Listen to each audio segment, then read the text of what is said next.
Dan Anda menyaksikan Kompas Bisnis bersama saya Putri Oktaviani.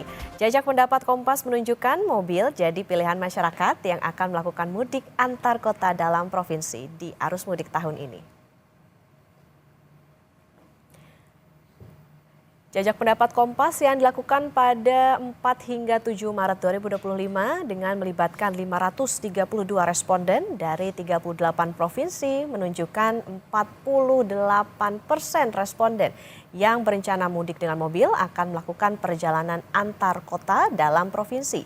Secara nasional, rute perjalanan pemudik menggunakan mobil di arus mudik tahun ini mayoritas berkutat di dalam provinsi yang sama. Perjalanan antar kota dalam provinsi 73,1% dilakukan masyarakat di Provinsi Sumatera dan 54% di luar Pulau Jawa dan Sumatera.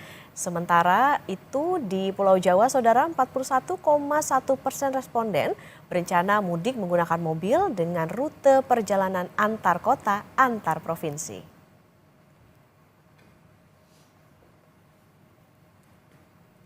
Mudik menggunakan kendaraan pribadi, yakni mobil, dipilih masyarakat karena berbagai alasan. Dalam jajak pendapat Kompas, 31,6% responden bilang kalau mudik pakai mobil lebih nyaman dibandingkan kendaraan umum. 25,2% responden menganggap mudik pakai mobil lebih murah dibandingkan dengan kendaraan umum. 21,8% responden menjawab dengan mudik pakai mobil, mereka lebih leluasa menentukan rencana perjalanan. Sementara itu sisanya, yakni 12,5 responden menganggap mudik pakai mobil lebih aman. 8,9% mengaku lebih leluasa kalau mau ke destinasi wisata saat pulang kampung. Mudik pakai mobil pribadi jadi pilihan masyarakat di arus mudik tahun 2025. Lalu hal apa saja yang harus disiapkan masyarakat yang mau mudik pakai mobil?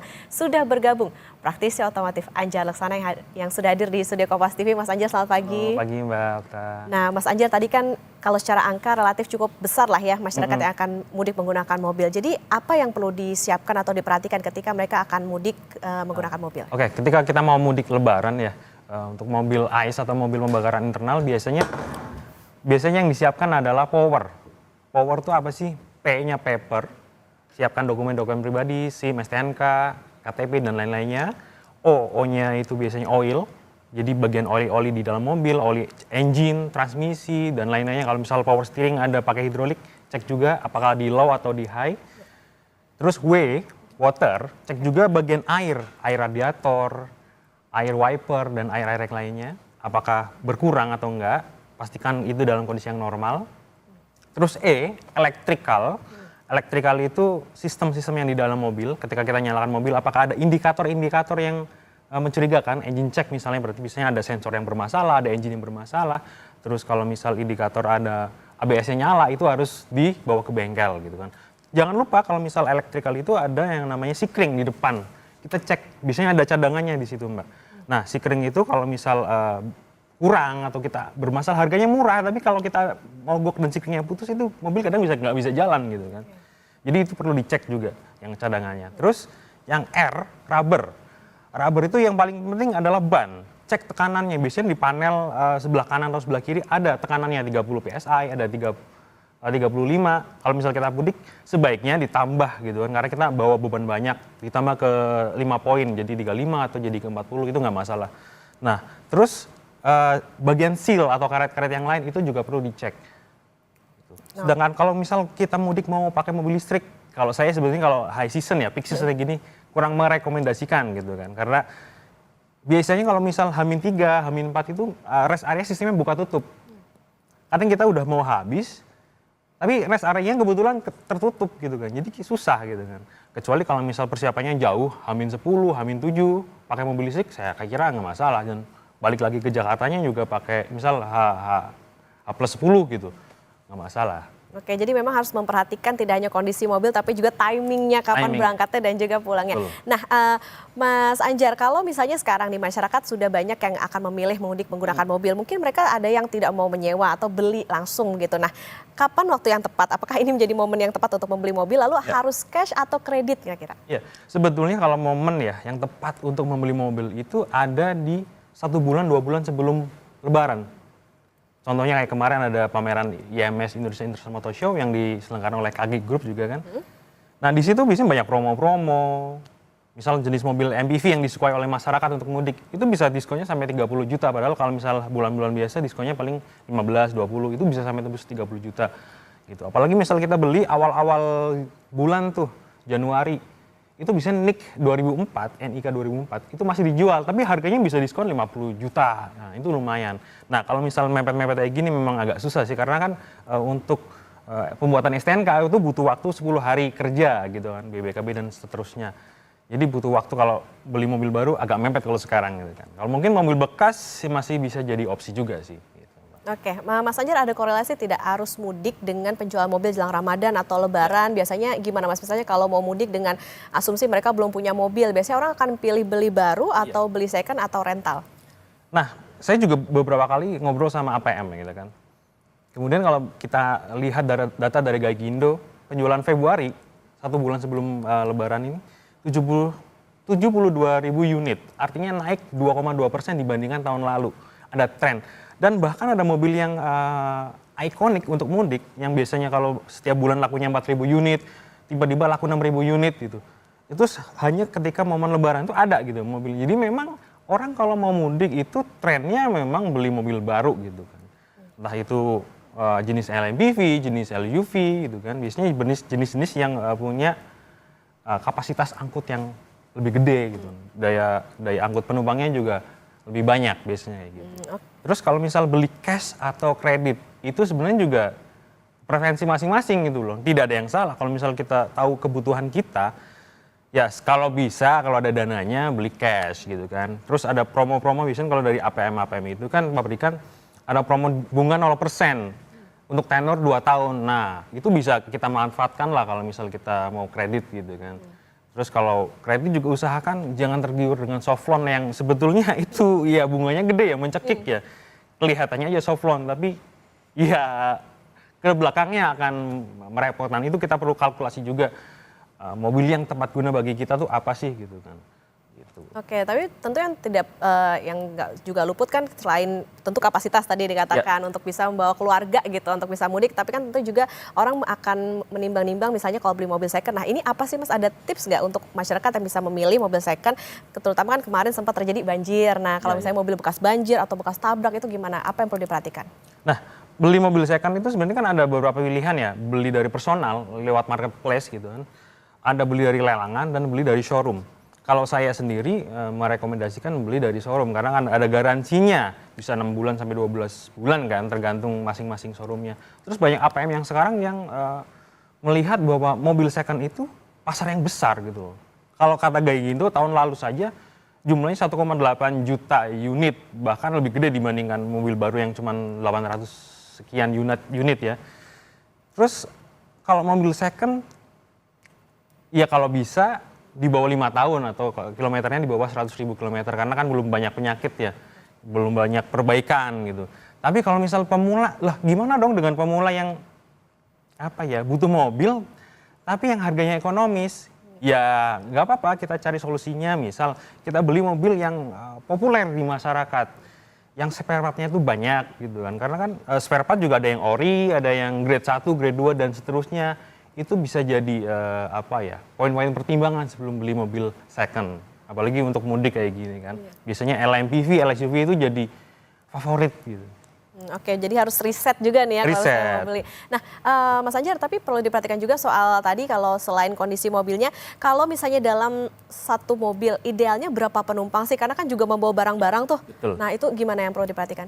Ya, kalau kita mau mudik tuh, sebetulnya yang paling dicek adalah menghitung jumlah seat belt, sabuk pengaman. Walaupun ada mobil yang bisa muat 7 penumpang tapi seat beltnya 5, ya gunakan untuk 5 orang maksimal gitu kan. Sesuai seat beltnya, jangan berlebihan kayak banyak kasus-kasus yang akhirnya overload kan. Terus kalau kita ngelihat berapa sih daya tampungnya, itu kita bisa lihat di buku manual sebetulnya. Jadi ada bobot total dikurangi bobot kosong, itu ketemu namanya daya tampung. Biasanya untuk mobil jenis LMPV yang sejuta umat lah gitu kan di pasaran banyak, itu daya tampungnya 540 kg. Kalau misal taruhlah kita bawa 5 penumpang, Jika di total misal 200 kilo gitu kan, atau 350 kilo berarti masih sisa 200. Nah, sisa 200 itu kita bisa bawa barang-barang ke bagasi gitu. Misal seperti apa sih 200 kilo itu? Misal kita pakai koper yang kita pakai pesawat kan yang 28 inch ya. 28 inch itu bisa 25 kilo gitu kan. Kalau ya ini sekedar gambaran, itu bisa ada 6 koper atau bahkan sampai 200 dibagi 25 berarti berapa tuh? 8 koper ya. 8 koper. Tapi pastikan juga visual kita berkendara itu harus dapat dengan sempurna. Bagian depan, bagian belakang, visibilitasnya harus bagus gitu. Kita harus tata juga, jangan sampai bawa barang banyak di belakang malah jadi blind spot gitu kan. Jadi nggak kelihatan, itu malah berbahaya. Kalaupun naruh barang di atas gitu Mas dengan roof rack gitu tetap bisa aman? Aman. Roof rack itu aman biasanya rata-rata pabrikan itu yang ini 70 kilo daya tampung maksimal. Kalau lebih dari situ bisa deformasi. Terus lebih dari itu kalau overload daya pengeremannya bisa lebih. Jadi kita bahaya kalau kita harus ngerem mendadak, harusnya kita sekian meter bisa berhenti, itu masih glosor. Terus kinerja suspensi jadi berat.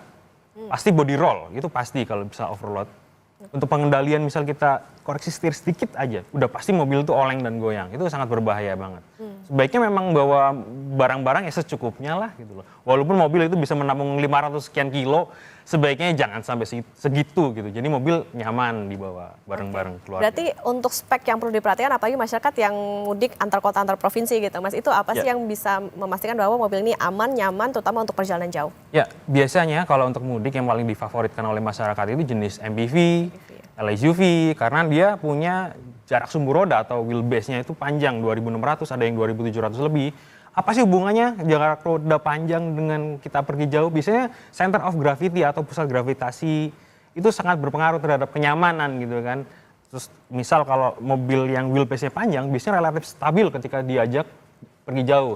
Contoh nih misal yang mobil short wheelbase itu kan mobil perkotaan, bawa ke luar kota juga.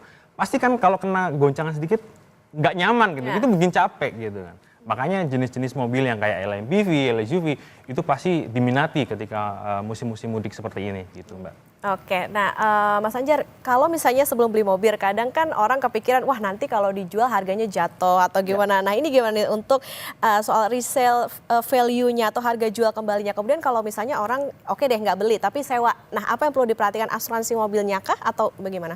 Ya kalau misalnya beli mobil itu kan kalau misal beli mobil baru, itu biasanya memang nggak ada asuransinya. Biasanya. Kalau beli mobil kredit, nah itu pasti dijamin, pasti ada asuransi. Cuman kita perlu cek juga asuransinya apakah jenis total loss only, TLO, atau komprehensif. Nah, komprehensif pun harus ada perluasan jaminan gitu loh. Misal 1 tahun asuransi itu preminya sekitar 5 juta. Dengan perluasan jaminan banjir misalnya, itu paling nambah sekian ratus ribu. Harusnya 5 juta jadi 5,3, mending saya nambah sedikit tapi dapat perluasan jaminan gitu kan. Itu lebih enak lagi. Terus kalau misal kita pakai mobil rental, biasanya kalau pakai mobil rental itu ya kita harus cek klausulnya ya. Klausul di awal kita cek teliti apakah itu mobil sudah dibekali asuransi apa belum gitu kan. Terus biasanya kalau ada ya amit-amit kalau ada sesuatu gitu kan, apa yang kita harus lakukan, maksudnya misal biaya klaimnya apa kita tanggung atau siapa, itu harus dibaca dengan teliti gitu loh. Makanya banyak lebih orang prefer ke beli mobil baru. Beli mobil baru, oke, karena memang apa ya secara psikologis juga punya sendiri. Iya, gitu kan? Karena mobil itu apa bagian selain aset ya kan, walaupun ada nilai depresiasi, tapi mobil itu ada prestis gitu loh. Terus kalau mobil baru biasanya nih kalau misal beli mobil baru, ya pastikan juga mobil baru itu punya depresiasi 10-15% di tahun-tahun awal. Ketika kita beli mobil MPV harga 300 juta berarti siap-siap kalau misal kita jual lagi tahun berikutnya, ini misal, berarti ya harganya sekitar jadi 270-an gitu kan.